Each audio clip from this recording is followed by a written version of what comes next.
You are listening to KC Sports Network, the #1 podcast network for today's Kansas City sports fans. With former players from your favorite teams, informed perspectives, and former insiders, this is the place for you.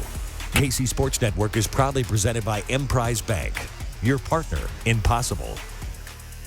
Hello and welcome into this week's edition of Mizzou That's Who, your podcast for Mizzou athletics here on Kansas City Sports Network. I am one of your wonderful co-hosts, Tucker Franklin, along with Gabe DeArmond and Maggie Johnson. We have a bowl-eligible Missouri Tigers team. We have competitive Missouri basketball coming up.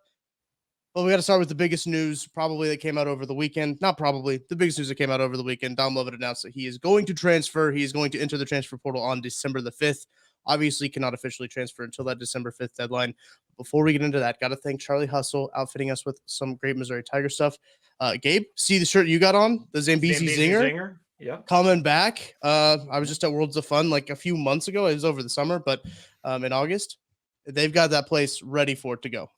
So love me some Worlds of Fun. Love me some Zambezi Zinger. Let's get into it, Gabe. Let's talk some Dom Lovett. Initial thoughts, initial reaction to the news. Okay, so first, you said he announced he's entering the portal. I want to be clear. He has not. It is, I believe, to be true. There was a report that said sources said he intended to enter the portal. Yes. If we're being honest, I intend to do many things this week. I probably will not do a lot of them, but I do intend to. Mm-hmm. That said, I fully anticipate on December 5th that Dominic Lovett's name will officially be in the transfer portal from Missouri. The first one was always going to cause, the first meaningful one. And no disrespect to Davion Sistrunk and LJ Hewitt. I'm sure they are fine young men that did not really make an impact for Missouri fans. The third leading receiver in the SEC makes an impact. So the first one was always going to start the college sports is dead chance and all that. And I get it. It's frustrating. I do understand. Eli Drinkwitz told us on Tuesday, this is going to be a madhouse. Yeah. I talked to coach pregame at Missouri and Arkansas. And I said, what's it going to be like next week? And he said, people have no idea. He said, there's not a player on this field that we can be sure is going to be here next year. And that's the truth. It's the equivalent of if every player in the NFL was a free agent and there were no rules against tampering and there was no salary cap. Yeah. That's what we have in college football. And I understand if people hate it, but Missouri fans whose reaction is, well, now we're just a farm team for Alabama and Oregon and Ohio State. And I get it, but other teams are going to be your farm. You are going to take kids who started elsewhere. I will be shocked if there's a Power 5 team that has fewer than 10 transfers this year. And I will be shocked if there is a Power 5 team that does not lose a starter to the transfer portal.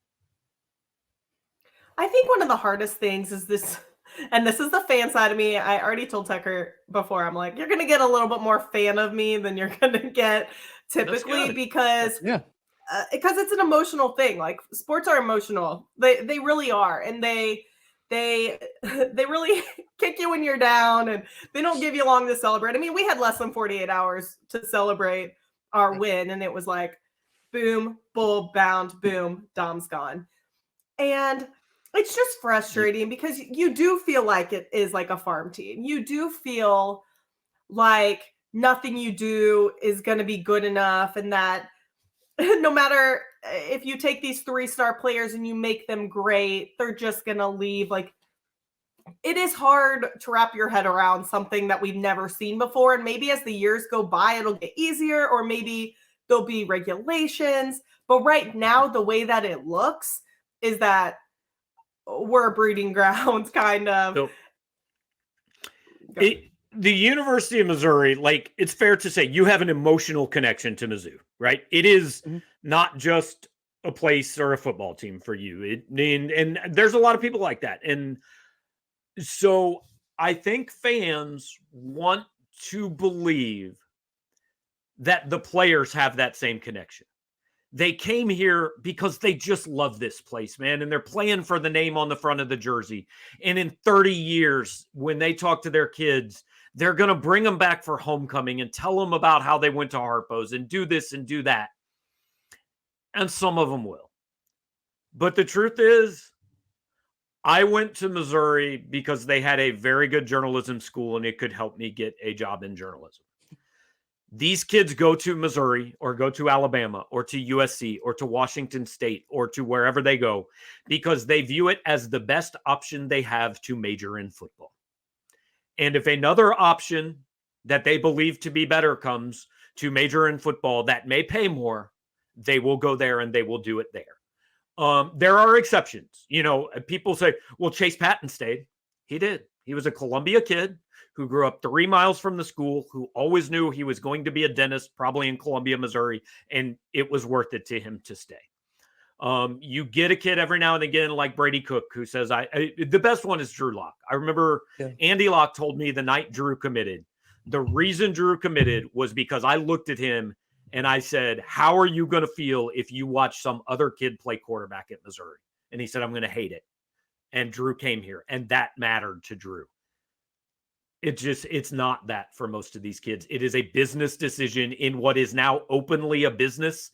And NIL and the transfer portal has stripped our ability, our blissful ignorance away to pretend that it is anything other than that for the vast majority of them.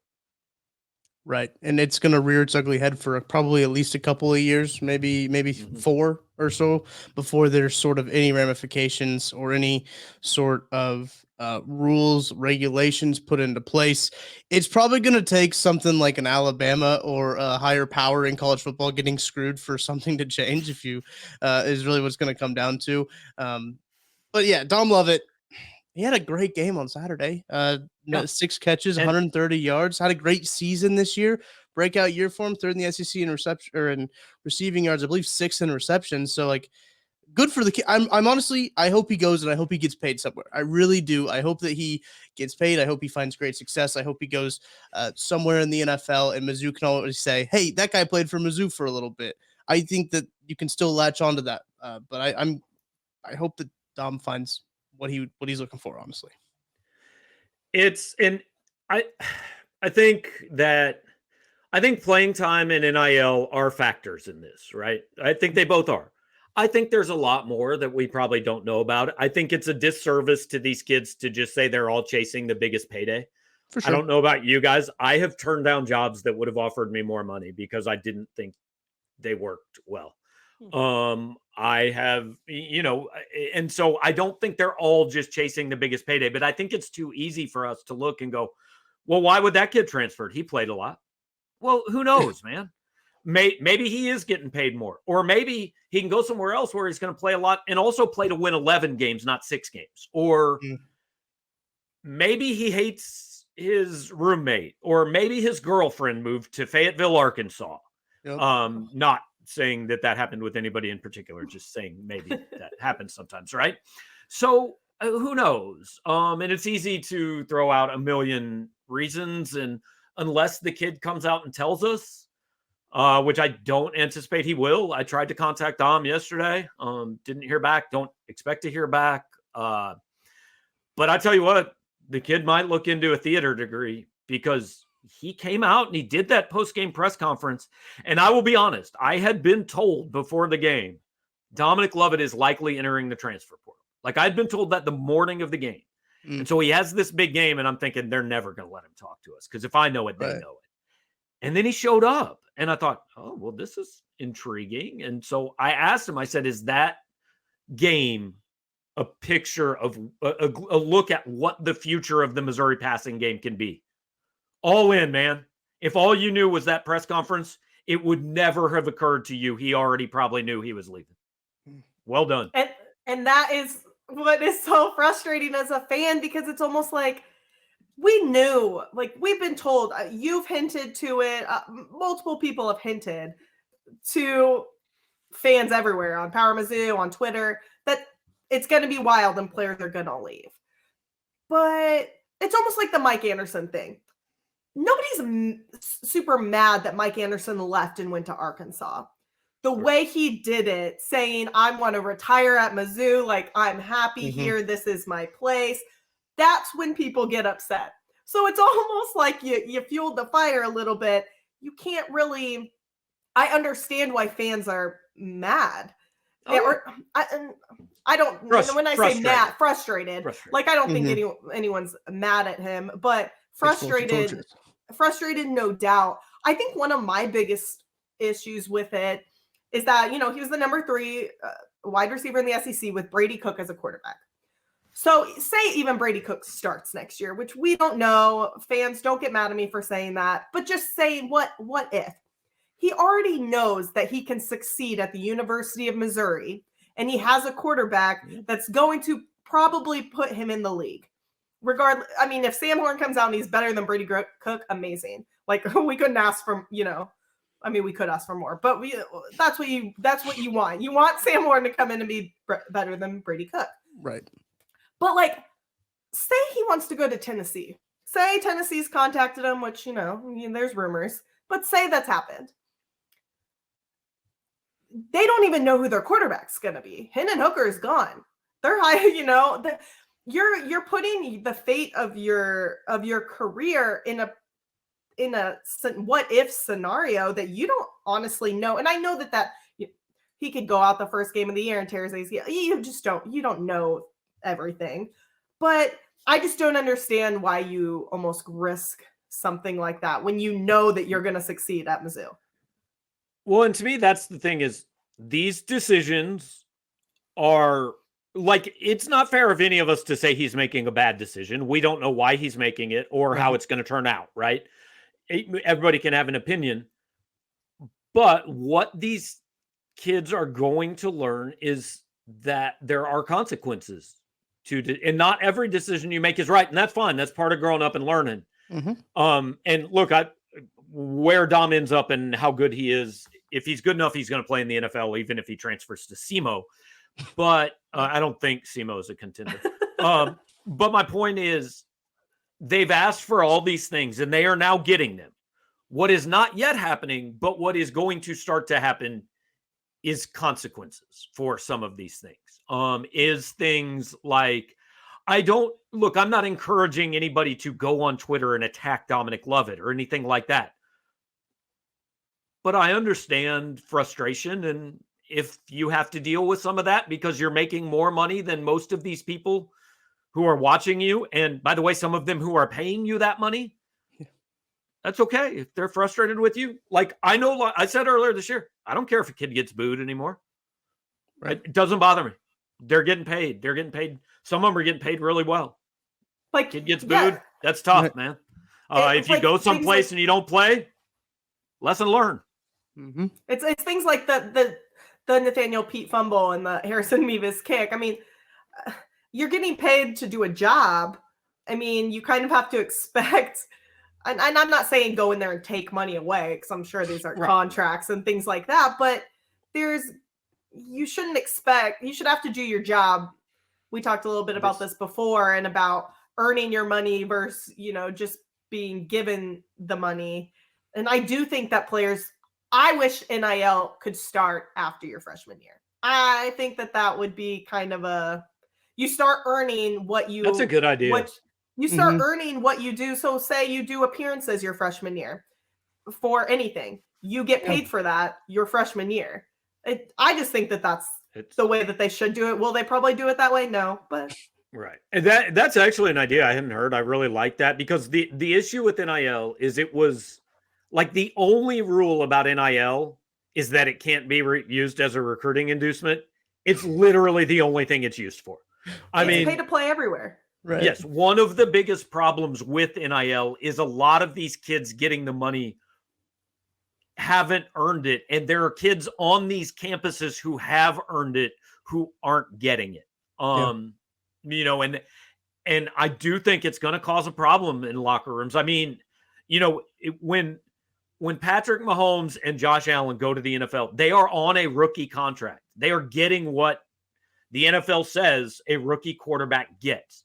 They don't get $50 million a year until they prove their worth. Well, nobody's worth $50 million a year, but you get the point. Right. Like they had to play 4 years and show, hey, to your team, I should be worth 50. They were not handed $50 million a year walking into the league. And that's a huge difference. The star recruits and now the star transfers are being handed $50 million a year or whatever it is. They're not getting that, but just to come to those schools. And that money is guaranteed because it can't be based on performance. They can't say, if you don't play, we get to take this money back. Now, whether that money shows up or not is a whole nother deal. Before we completely, totally move away from Dom Lovett, there is still a chance, right? He can enter the transfer portal, but he can also return. Right, Gabe, that's what I was going to ask you. What do you think that chance is? Very small. Not impossible, but I think the decision has been made. Okay. And I think it will be elsewhere. I don't think Mizzou can offer him what he wants. I mean, if the rumors to what I've heard are correct, I don't think that Mizzou can offer him what he wants. But I mean, I don't know. I don't sit in on those meetings. I think they could. I think Missouri could find a guy to write that check. Yeah. At some point, you have to decide if you should. I mean, but I think they could. But I don't know if that would necessarily keep him here. That's the next thing I kind of want to ask about is kind of the on-field ramifications of this. Is this like a catastrophic thing? Because to me, on the field, this isn't like losing a Tyler Beatty who had 37% of your offense last season. I don't think it's that big of a deal. I looked it up. Dom had 31% of Missouri or 33% of Missouri's receiving yards. And I think 27% of their catches, some 30% of their catches, somewhere in that range, whatever. He had the second highest percentage of yards and the third highest percentage of catches of anybody in the SEC.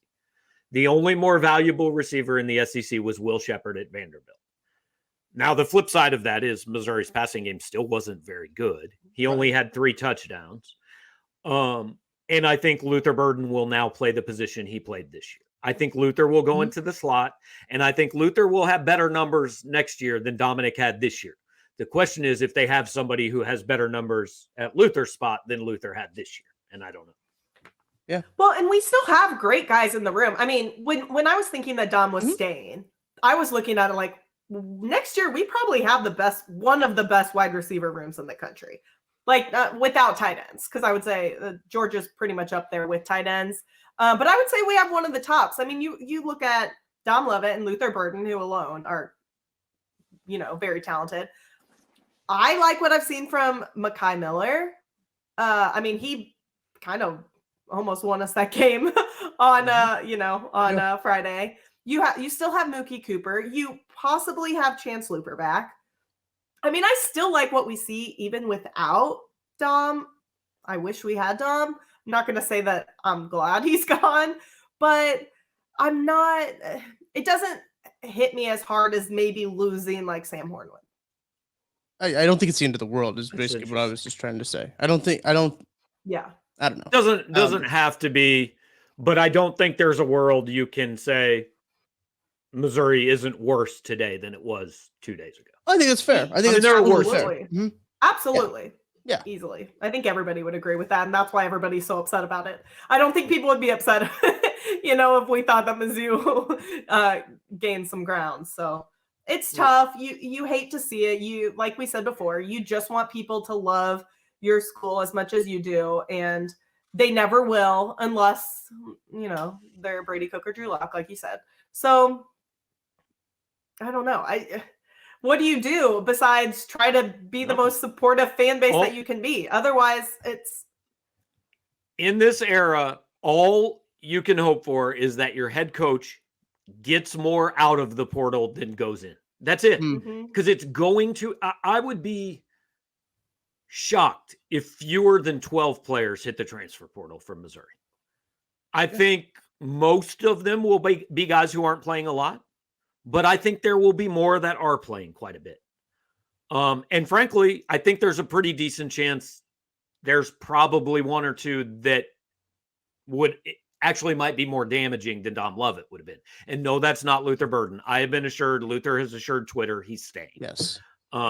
So for every time that you curse NIL, reference Luther Burden's tweet holding a bag of chips this morning. I did. Somebody did say to me, I'm not going to name drop, but somebody pretty well connected in the high school sports world. I was going to ask if it was Moonchoy, but. Oh, no. it sure was not. But he kind of said, the portal giveth and the portal taketh away, kind of like what you're saying right now. And he said, well, we wouldn't have had the defense we had last year without it. And it's kind of like we said a little bit ago. I mean, yes, Tyron Hopper had a very good game against us last year, but most of these other players, I think Charleston had 6 tackles last year. I mean, right. A lot of these, it's not like we're poaching superstars. But like Jaden Jernigan was in the rotation for a top 10 team last year. Yeah. Christian Williams played 392 snaps at Oregon. And my only point is, no Missouri fan thought college football was ruined forever when those guys came to Missouri. So college football can't be ruined forever when Dominic Lovett leaves. Right. And it won't be. I think people were just shocked because the way it appears on social media, which, is, and take it with a grain of salt, but it's not real life. Yeah. Yeah. It's that Dom and Luther are best friends and they're doing everything together and they're going to change this program. That is the view that we have been getting for months. So, I mean, it's just like a dagger. It's just I don't know. It's a reminder that we don't really know what's going on. Right. Especially in college. I mean, we don't know it's my job to know what's going on. And I don't know mostly what's going on because they don't let us know what's going on. We don't know these kids. Look, again, and every fan base in the country is going to be this way a couple different times over the next couple weeks. But there are going to be a couple things, I think, and I want to be clear, I do not know names. I am not specifically saying because this guy is leaving. I'm just reading the room. There are going to be a couple things that happen that Missouri fans go, well, what the hell? Where did that come from? And it is going to wreck your day. And hopefully Eli Drinkwitz goes out and finds 3 kids that you said, never would have thought we could get him. And everything's all better then. Cade McNamara. Do we know why this is now before the bowl games? Why they moved it? Because it's not always been before the bowl games, right? Well, I mean, this is the first year of having windows. In the past, you could just say, I'm transferring, and you are in the portal as soon as compliance gets your paperwork done. You could do it on September 2nd or April 1st or December 25th, whatever. They made the windows so that it's confined to a certain time of year, so you're not losing kids 12 months a year. And I understand frustration of it being now, but realistically, I don't know when else it can be because it needs to be after the season, and it needs to be for some of these kids before signing day. It needs to be in time for the kids who enter the portal and truly don't know where they're going. They need 2 or 3 weeks to find another school they can enroll at in time for second semester. So I just don't really know when else you would have it. I mean, I don't know if there's a good time, but this is the time I think it kind of has to be. And the shame of it is, and I think we talked last week, okay, you're recruiting your own roster. You got high school kids, you're recruiting the portal. Oh, by the way, sometime in the next 29 days or so, Missouri's, or at least some people wearing Missouri uniforms, are going to play a football game that now matters even less than it did before. Right. Yeah. I hate to be that guy, but these things in this age, what are we doing? Whatever team, the loss or the win will go on Eli Drinkwitz's record and on Missouri's, but that wasn't Missouri that played Army last year. That was some of the dudes wearing a Missouri uniform, but that wasn't their team. Right. And I don't think it will be their team this year if the bowl game is played after December 24th. Well, there's still like K-State fans that brag about how they beat LSU. They're like, we beat the SEC West champs. And I'm like, okay, but you didn't beat the SEC West champs. Like, not that I'm saying I think that they're even. But if you're Army, we beat an SEC team. You did. Yeah. You beat the one that showed up and decided to play you, and you deserve all the credit for that. Yeah. I see. I'm going to bring it up again. Toski Duff still has a year of eligibility, right? Or theoretically. No, he could come back, I think. I mean, he's been in college for 9 years, but I think he can get a 10. I might be wrong in this, but didn't he lead the team in receiving yards like in 21? Yes, 2 years ago, I believe. Yeah. Where is he at? He has one touchdown catch in 2 years. Yeah, against Tennessee. Yeah. But how many targets does he have? I'd just like to see maybe him come back and play a little bit. That wide receiver room, I was looking at Power Mizzou. Shout out Power Mizzou. I was looking at just kind of the class. They got some wide receiver guys coming in. Obviously, Josh Manning, we talked about. They've got I just lost it here. A kid, Marquise Johnson from Dickinson, Texas, 3-star kid. They got another 3-star from Illinois. So they've got some wide receivers coming in. They got some athletes as well from Jamal Roberts. I think he's playing defense. He'll be a running back. The kid from Illinois, Nicholas Deloach, is probably a defensive back, but they have 3 wide receiver commitments. They will find one in the portal. They've already offered, they offered some kid last week who entered the portal. I mean, I think he got 40 offers on his first day. He's not coming here, but they will offer others. Yeah. So I don't want people to take away from this podcast thinking that I hate Dominic Lovett. That's not the case. I'm just saying that I don't know if it's the worst thing to ever happen to Mizzou athletics for Dom Lovett to enter the transfer portal. I think it's safe to say it is not the worst thing, but I kind of do want people to take away that you hate Dominic Lovett, because then they can just yell at you. It's true. Take a little bit of be a nice change of pace. I've had enough Gabe of being hates yelled Mizzou at. I want you to be Tucker yelled hates at. Dominic Lovett. It's only fair. Oh, the Lions just placed Charles Harris on the injured reserve. I just saw that notification come on my phone. Shout out Charles Harris. Still kicking it, man. Good for him. Yeah. But going on the IR, that's not fun. Okay. Missouri is bowl eligible. They will be playing in a bowl game. We can talk about the Missouri-Arkansas game, and I think we should talk about the Missouri-Arkansas game, especially Brady Cook. Brady Cook, he gets a lot of hate. I don't know if you guys know this. There's a lot of people that don't like Brady Cook, and they like to make it known. But Brady had himself a prime Cam Newton day. 16 for 26, 242 yards through the air and a passing touchdown, 138 yards on the ground. Leading rusher for Missouri, 18 carries as well for a touchdown. That's averaging 7.7 yards a carry. Gabe, is this a sustainable offense for Missouri next year?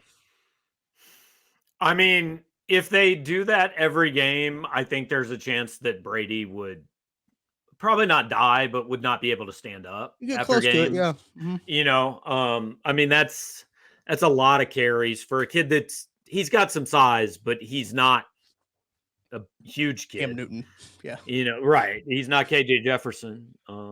He's not James Franklin, just kind of physique wise.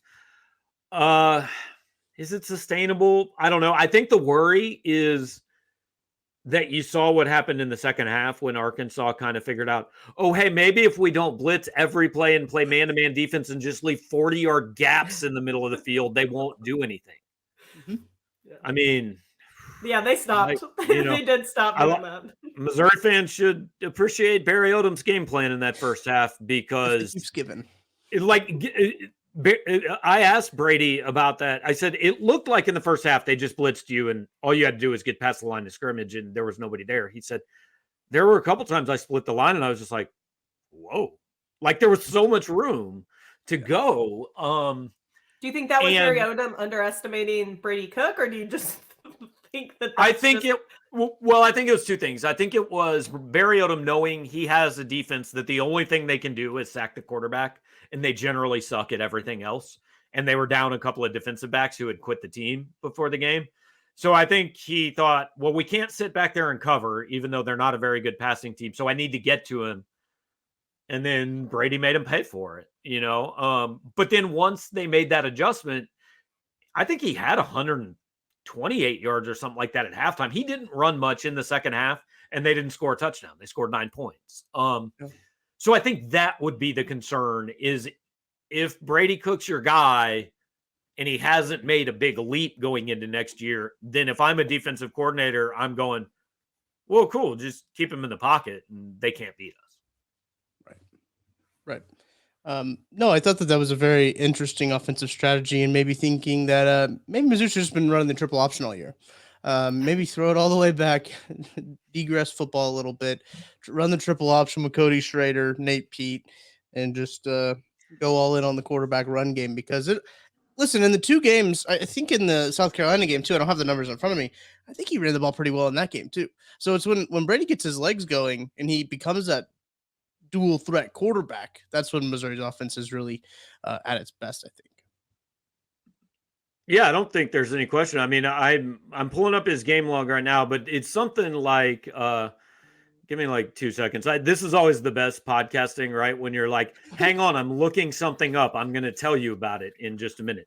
But basically, when other than the K-State game, when Brady has run for 35 yards, they've been really good. I mean, the K-State game was an exception, and the Tennessee game was, I mean, they didn't win, but they were much better offensively in that game than they were in most games, so that's kind of been the magic number. When he can get to 35, 40 yards, they've been pretty decent. And that's the strength of his game, is running the football. And is that sustainable? I just think maybe they need to lean into it a little bit more, right? It feels like that. They did this year. Runs, but are we talking about this year or are we talking about next year? Next year, I think they need to maybe fully embrace it as something that is a part of their offense, because I don't know. So are you guys good if Brady Cook's the starting quarterback here in 2020? I just think he is going to be the starting quarterback. I don't know why, but I just think that that's going to be the case. It depends on what obviously Sam Horn does in summer and everything, but I'm just fully preparing myself for the first snap of the 2023, right? Yeah, 2023 season to be with Brady Cook. I really don't know. It depends, because a lot can happen between now and next season. I mean, I don't think anybody leaves. I think Jabari Johnson, I think that's how you say his name. Jabari Johnson comes in too from Washington. This Washington High School, he's not a transfer. Just throwing that out there for anybody listening. Coming in, I think he's gonna have some serious competition from both of them, actually. But I don't know if he's gonna lose a lot of people. I think if he starts Brady Cook as quarterback for the University, I want the best quarterback playing. We've said that before, no doubt. That's what I want. Well, the problem that has come out in the last 2 years now is that fans don't believe he's playing the best quarterback, even when he tells you he's the best quarterback. They don't trust him. And so I think a couple things. First of all, Jabari Johnson has already told us he is not an early enrollee. He's coming in June. He ain't winning a starting quarterback job next year. Like, I've already seen this amazing thing where not only have fans moved on to Sam Horn, some have already moved on to Jabari Johnson. I've seen that. Come on, guys. Who are they signing in 2027? Maybe he can start next year as a 9th grader. But Jabari Johnson ain't starting next year, at least not game 1. So the thing with Brady is he made a huge leap from the end of last year to the beginning of this year. And I think he made a pretty big leap from the beginning of this year to the end of this year. Yeah. I think he would have to make the same size of leap from the end of this year to the beginning of next year to be a quarterback that can get you more than 4-4 in the SEC.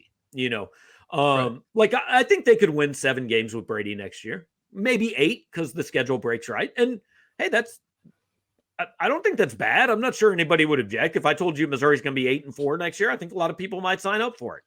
Take it. Deal. But I think there's a lot of people who made up their minds about Brady Cook in Manhattan, Kansas, and simply won't change them.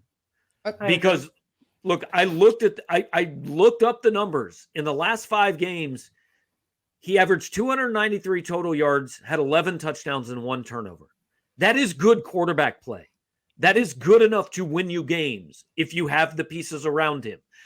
But this is all based on those of us on the outside falling in love with the unknown because he has 4 stars.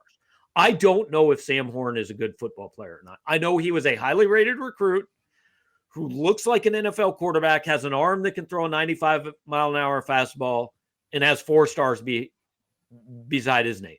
That's the extent of what I know about him. I have no idea if he's a good college quarterback. But that's what that's why he's going to make $6 million next year. He has to know it, and he has to be right about it. Because if he's wrong, if he makes the wrong call at quarterback, he will get fired at the end of next year.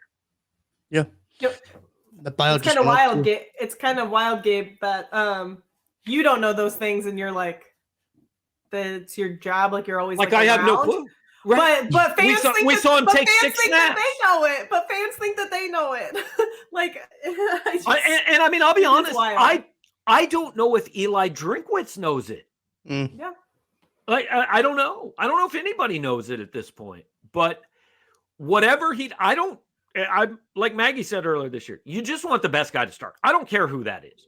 It truly, like, I know some fans get invested in a certain kid and like, I want this guy to start, because I liked him as a recruit, or he went to junior prom with my daughter or whatever. Cool. But most fans just say, just start the guy that's going to give us the best chance to win games. I don't know who that is, but he has to get that right. Whether it's Horn, Cook, or a transfer. I think those are the only 3 possibilities. He's got to be right. I do think he hurt himself, though, playing an injured Bazelak last year. I think that's why people don't trust him. I think that's it. Like, and people have trust issues and think that he's, and I don't know if I agree with that, but I mean, I understand maybe why people would feel that way.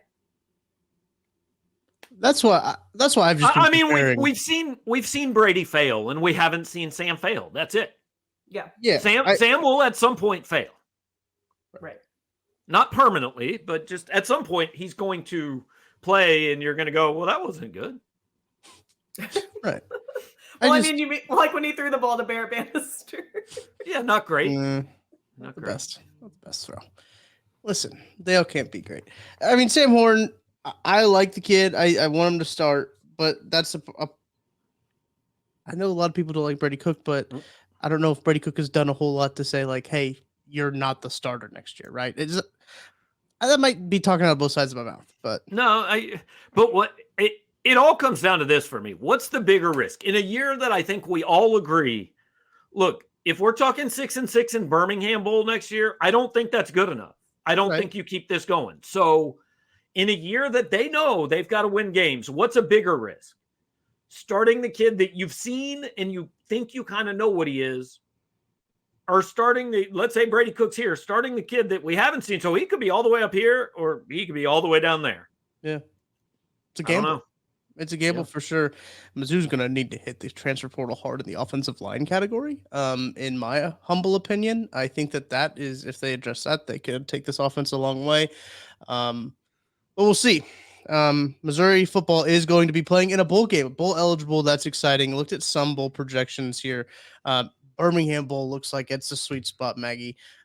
Rejoice for the Birmingham Bowl. Playing Pitt in this one I'm looking at. But. I mean, I don't want to go to Birmingham. Flights are like $106 though. So, I mean, it's way cheaper than going anywhere else.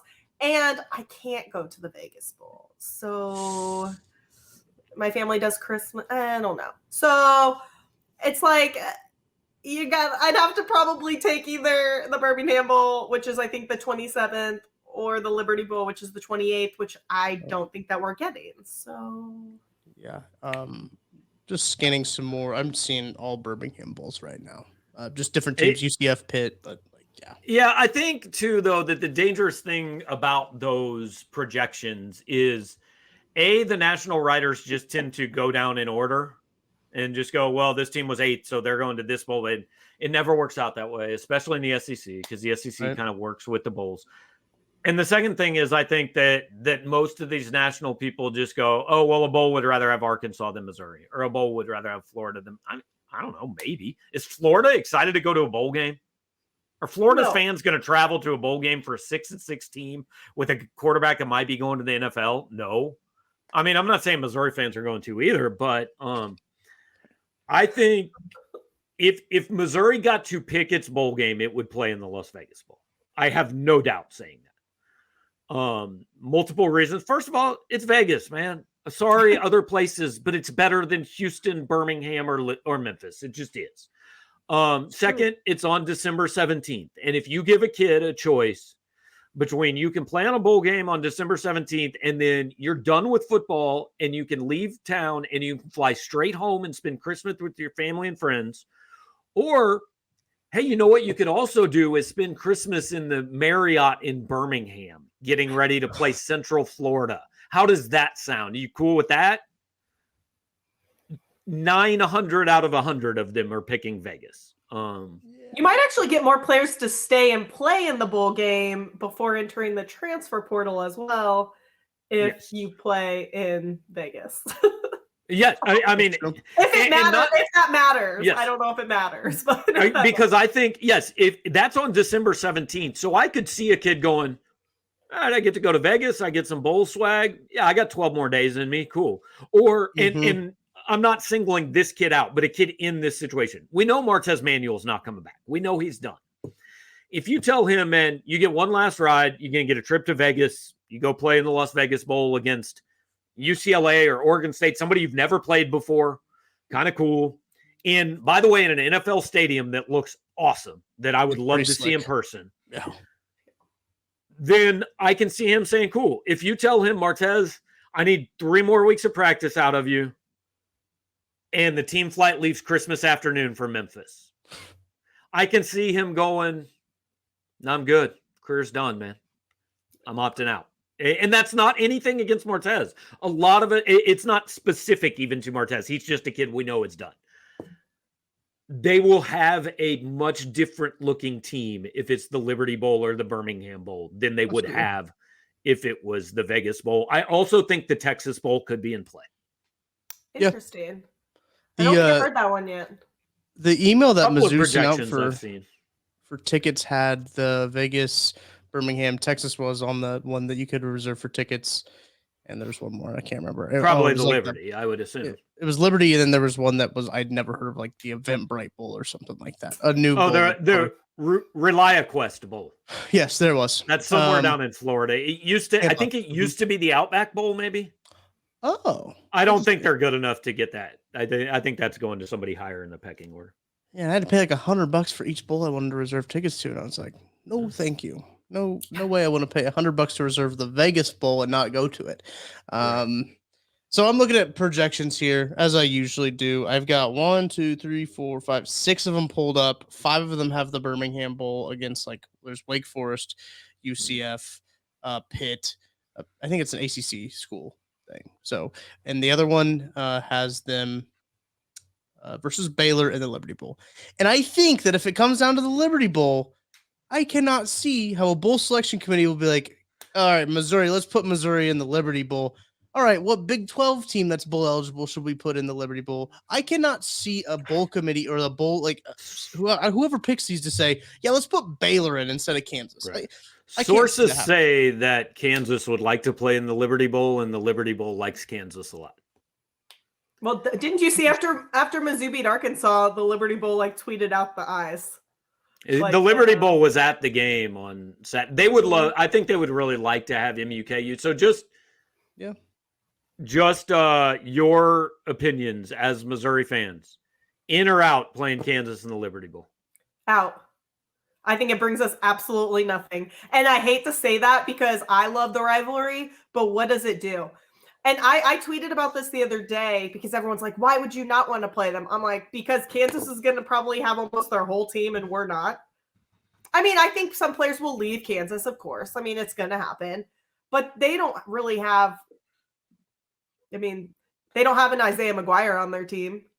They don't have a Tyron Hopper on their team, really. Nobody great. So I think that they're going to have a lot – I think they have more to play for than we do. Their defense does stink, and their defense is also hurt. Which could give them a little bit more time to heal up and everything. I don't know. I think that Maggie, I think you're on the right track. Of like a loss to Kansas does a lot worse to Missouri than Missouri beating Kansas. Like, if Kansas loses to Missouri, they're just all right, business as usual, going back to it. That a loss to Kansas would probably set the program back a couple years. That might be dramatic, but like I don't know how you can because people live outside, with yourself. People outside still see Bulls like, oh my, like last year, they're still like, oh my gosh, you lost to Army. Like they don't look at it as Tyler, a Doak Walker finalist, didn't play. Like they don't look at it like that. They're just like, you should still beat Army. And yes, we should have beat Army. Like we had a couple of mistakes, which probably would have made us beat Army. But I just don't like the coach telling the best player to not play. That was the first. That's a mistake. Like that. Exactly like that, actually. But I just don't see where it benefits us in any way, shape, or form. I want to bring this up because we've already talked about players opting out. If they do play Kansas, do less players opt out? Do you think that's something These of like players don't care about Kansas? I said that too. How old were they the last time Missouri played Kansas? They were like, some of them were 8. Yeah. You think Luther Burden cares about Kansas? No. He's never seen a Missouri-Kansas game in his life. I tweeted that too, and somebody was like, I don't agree. I think more players are going to play. I'm like, you're wrong, though.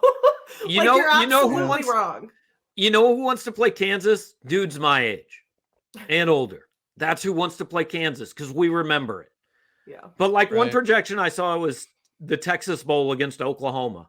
I'm cool with that. That'd be cool. There's some upside there. Send Oklahoma to a losing season. Most losses since 1998, you know? That'd be all right. And I'm not saying Missouri would win that game. I don't have any idea, but I'm on board with you guys. And look, Missouri fans don't want their holidays to be bookended by a December 10th loss to Bill Self and a December 28th loss to Lance Leipold. And I'm not saying it would happen, but you have to acknowledge it could happen. What good is there in taking the risk of losing to Kansas in both major sports in a 19-day span? We also have Kansas on our schedule coming up, and they'll be meaningful games. There'll be meaningful games. Players won't be opting out. You'll get to play there. They'll play here. It just doesn't make sense. It's not like this is we never know when we're going to play them again. We'll play them in 2025. And fair or not, you want to lose a fan base? Go put a JV team out there and lose to a 6-6 KU team. You want the fan base to turn on you fast? You want to talk about that extension? Do that. It's a good thing there's trophies in this game. That's all I got to say. It's a good thing that I was up close. I was like 3 feet from the Battle Line Trophy on Friday. I saw it in real life. Awesome. You didn't do a selfie or like? I considered it, but I didn't. I probably would have played well on the Twitter. But no, I just you saying that they could lose to Kansas basketball and Kansas football within a 10-day span, that hurt me. And I want to stay away from that because I guess we can kind of switch the gear to basketball, right? This is kind of a natural segue. They play Wichita State, first real test. They go on the road, first road game of the season. Probably just taking a bus because it's a 4. Oh, it's longer than 4. I'm in Kansas City. It's 4 from Kansas City. It's about 4.5, 5 from here. Oh, not as bad as I thought. You can go down that way. No, that makes sense. That was my way to say southwest. Yeah. You gotta watch. You gotta watch the YouTube podcast to get this. Right. You don't get that one by listening to the audio version. But Missouri basketball coming off of wins versus Houston Christian, Coastal Carolina, a team that I hyped up entirely too much on the last podcast. I apologize. These games are so bad. Wait, Mizzou hung 100 on Houston Baptist. By the way, that game tipping off at 11 a.m. on a college football Saturday, awful. It's terrible. I was told the SEC network said this is when it has to be played. Yeah, I mean, they probably got 12 watchers, and I was not one of them. I can tell you that. So. That's fine. I also was not one of them. Good job, though, Mizzou. Shout out. Yeah. Keep it up. I did see at one point, I briefly considered, I wonder if I should turn this on. And I looked at Twitter and it was 25-3. And I thought I should definitely not turn this on. Yep. I have like the score notifications that just come pop up on my phone, and they just like come up every like, I think it's every media timeout is when I have it set for, and it was out of hand quick, and I was like, all right, that's probably good. DeAndre Golson had 22 points in that game. Noah Carter 14, Kobe Brown 19, D'Moy Hodge, that dude's a baller. I like D'Moy Hodge a lot. Yeah. 13 points, 22 minutes for him on the floor, as well with DeAndre Golson. So, yeah, I'm excited to see what this Missouri basketball team can do against a legitimate basketball team. I believe earlier this season, Wichita State did lose to a team that they probably shouldn't have lost to, though. I can't remember off the top of my head. They've lost to San Francisco and Alcorn State. Alcorn State, the Steve McNairs. Those are the two losses, yeah. Yes. Wichita State goes from Missouri to Kansas State right after. So they get the new coach train going on. But thoughts on this game versus Wichita State, Gabe? Are you looking for anything specific or just a win, basically? Yeah, no, I want to see if this team, we don't get answers, but we start to have a better understanding for how good this team might be. Like somebody said last week, other than the fact D'Moy Hodge can definitely play at this level, what do we know? I said, I don't know that yet. He's played the same teams he would have played at Cleveland State. I don't know if he can play on this level. I like what he's done so far. I don't say that to say he can't. Just he hasn't played anybody at this level yet. He's played like Wichita State is 85th in KenPom. That is 71 spots better than anyone else they've played. Like most of the teams they played are like 290 and below. It is awful. Like Missouri would be better in the NCAA tournament committee's eyes, maybe just not having played, just be 0-0. Well, I don't know because I think we got 2 votes. 2 points. 2 points. Yeah. So I mean, there's a legit shot. They're winning by they're scoring a lot of points now. Obviously, their competition isn't great. Be 9-0 when Kansas comes to town. And then just see, man, bring Norm in to do the pregame speech. Bring Lawrence is in town. There's guys that know what that rivalry means. Yeah. I mean, Phil Pressey, I actually just talked to Phil about MUKU last week because I'm doing a story for when they come here. I talked to Phil Pressey about it and, have him, he'll talk to the team. I know that. Yeah. Well, basketball is so different than football because I do feel like basketball, like the players stay pretty involved with a lot of our good ones. I mean, Lawrence Bowers, Phil Pressey, Jared Sutton. I mean, you have those players that stay pretty involved with the program. In football, I don't feel like you see that as much. Look, KU is just, I'm going to get people so mad by saying this. I know there's people out there that say, if we play them in checkers, I want to beat those bastards. But I don't know, man. It's a basketball rivalry more than anything else to me. That's why I don't care if they play them in the Liberty Bowl. There's a legit shot too. Missouri goes into that game 9-0. This is a top 25 matchup, and that can be. It can be. There's only one more poll that comes out. Like they would have to beat Wichita State and beat them pretty badly, I think, because there's only one more poll before that game. What are your expectations for a game? I know it's still a little bit further away, but against playing a team like Kansas, like the way I look at it is we're in a first year with a first-year head coach, all new players except 2. You have nothing to lose. I kind of look at it as, obviously I want to win because you always want to win, but I look at it as don't get beat by 40. Keep it close. Make it a game. Because if you make it a game against the top 10 Kansas team, you have some hope going into the SEC. That's the way I kind of look at it. Give me some hope because right now, or at least last year, I didn't have any. Tucker, do you have a bleep button you can use on this podcast if you need to? Sure. Yeah. Okay. I'll mark it. So here's the expectations for that game. That place is going to be bat crazy. I have seen worse Missouri teams than this beat better Kansas. The students in that building don't understand what this is, but there's going to be a lot of people who do. I am going to show up maybe just to see the Grady Dick signs from the Antlers. Yeah. And there are going to be 8,000 people in that arena who instantly remember Corey Tate and Lee Coward and Norm and Roy, and it is I don't care what anybody says. This is going to be the coolest sporting event of the year involving Missouri. And people got pissed off at me when I went to Allen Fieldhouse and I said, this is awesome. Like, it was so fun to be there. And the game sucked, you know, and Christian Brown clowned the bench and whatever. But the game was not a good game, and I did not expect it. I expect this to be a better game because home court advantage does matter. I wouldn't expect Missouri to win, but why not? Why shouldn't that be the goal and the expectation? Because I've seen this. Rafe LaFrentz ain't walking through that door, and Jacques Vaughn ain't walking through that door, and I've seen those guys lose in this town. And why not, man? I'm with you, Maggie. I think the expectations don't lose by 40 points. That's what I'm taking into this game, because if something does crazy happen, which like I'm not counting out because of this rivalry, there have been, as you mentioned, Gabe, been some crazy things happen in this rivalry. I think home field advantage in college basketball means more than any other sport.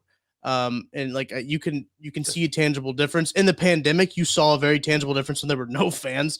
The quality of like what we saw on the court was like bad. You were watching or I was at least watching college basketball and be like, oh, this is actually not very good. And then but the officiating probably got better. Probably did. It probably did for sure. But then like once fans came back, you're like, oh yeah, now I remember why I watched this, because the arenas are amazing and it's incredible to watch the environments that these guys play in. And I do think that could play a huge factor in the game. Like it probably played a huge factor last year. I don't think, they probably were 40 points worse than Kansas last year, but Auburn, the way that the crowd was at Auburn, I mean, likely kept them in to only a 1 point loss. Yeah. And also there's a segment of Missouri fans that don't want to acknowledge that this matters and that don't want to hype it up. And that's fine. If that's your feeling, we should never play them again. Screw off. Fine. That's your feeling. I'll be extremely disappointed if Missouri doesn't like bring out every old video clip and every old person, because like, I mean, the kids here don't understand this. So lean into the people that do understand this and I mean, a lot of my best memories of watching sports are Missouri, Kansas basketball. I've said since it happened, I said those two games in 2012 were simply, if you didn't care who won, if you just said, I just want to watch college sports, like I would put those two games on a loop for somebody and say, this is why we freaking care about it. This is what's so cool. And it like you should get chills in that arena on December 10th. And if you don't, you don't understand what this is about. Yeah. I was at Mizzou during the Zaire Taylor days, so when he made the shot, so that was either the game before or the game after he had beaten Texas at the last second, I think. Like it was two in a row. It was either Texas and Kansas or Iowa State and Kansas. He beat them both on last second shots. One of them was away though, right? I think wasn't one away. One was on the road. And the KU game was here. Yeah. I was trying to find and see if DraftKings had a line out for the Kansas game already, curious to see if they have it. They don't have one out yet, but basketball lines don't usually come out till like the morning of or the day before. This is Missouri Wichita State line that I've got here, -2 in favor of Missouri. So Vegas likes the Tigers in this one. I do think Mizzou should win this game. Wichita State is not what it used to be in terms of like the Fred VanVleet, all those guys Landry Shaman, who are playing in the NBA right now. Basically, they don't have I shouldn't say they don't have NBA talent on their team because I don't know the roster. But if I don't know the roster, that means they probably don't have NBA talent on their team. I think it's probably fair to say. But excited to look forward to what this Mizzou team is. I still don't really know what they are. So getting a little bit of a test before you take on Kansas is a good deal. And they're about to hit that stretch of just brutal non-con into conference play. Can't believe you just skipped right over the Dickie Nutt Memorial Classic against SEMO on December 4th. How could I? I guess it's not a Memorial Classic. Dickie is still alive and with us. Shout out Dickie. Dickie also, I think, landed a big recruit over the season. I remember that was a big deal. It's like, hey, Dickie Nutt was the main recruiter on this guy. So like, sweet. I got plenty of memes for that guy saved in the old Dickie Nutt coaching against Grady Dick is the basketball moment of the year. I didn't know the Kansas fan base could get more annoying than they are during a Kansas basketball game when Grady Dick does something good. I don't know if you guys have experienced that. Yes. I have not watched them play at all this year. It's you just don't even have to. Yeah, you don't even have to. They're just copious amounts of genitalia jokes. And you're like, okay, we understood it the first game that he played. You don't have to do it. You don't have to do it every game. No, I'm probably going to continue to laugh at him all year long. Like, I'm not above that. It will make me laugh. I'm pretty sure that Scott Van Pelt made a dick joke on SportsCenter. As after they beat whoever they beat in the battle for Atlantis, which shout out to Tennessee taking down Kansas SEC. Are they supposed to be good? Am I supposed to know that? Are they supposed to be good? Yes. Okay, cool. They could win the SEC. Okay, cool. I wasn't unaware of. I'm still in football mode. I haven't fully switched to like who's good in basketball and like basketball stuff yet. So I'll get there probably soon, probably next week. I'll get there. But got championship week this week. Mizzou gets a week off, and they on Sunday, right? They'll know what bowl they're in. Yes. So that'll be exciting. And on Monday, they'll know how many guys won't play, or at least some of the guys that won't play. And on Tuesday, we'll have another episode of Mizzou That's Who for you. So that's just how this is going to be like the worst 2 weeks. It has potential. It has potential to be. All right. Well, thank you for sticking with us all the way to the end of this podcast. A long podcast. We had a lot to talk about today. Lots of events going on in Missouri athletics. So thank you. Be a friend. Tell a friend about the Mizzou That's Who podcast. If you have someone who's a Missouri fan that doesn't know about the podcast, spread the word for us. We would really appreciate that. And thank you. Also, leave a 5-star rating and review if you're listening on Apple Podcasts, Spotify, any of the podcast platforms that you love to listen to podcasts on. Make sure you go leave a 5-star rating and review if you feel so inclined. Also, another show on the Mizzou side of the network, Jarrett Sutton, Jeff Hawkins, Border War podcast. They talk strictly Mizzou hoops on this channel. They do a Kansas podcast. You probably don't want to listen to that. I don't like to listen to it. So you can just find the Mizzou version on this audio channel and on YouTube as well. If you're watching this podcast on YouTube, that is a great X's and O's podcast. They break down basketball way better than I could ever think about breaking down basketball. So Jarrett is the guy when it comes to that. He's a scout in the NBA. So like that's already way more qualifications than I have to talk about basketball. So yes, that's going to do it for today's episode. I'll finally stop talking and let you get back to your day. We appreciate you listening, and we will catch you next week.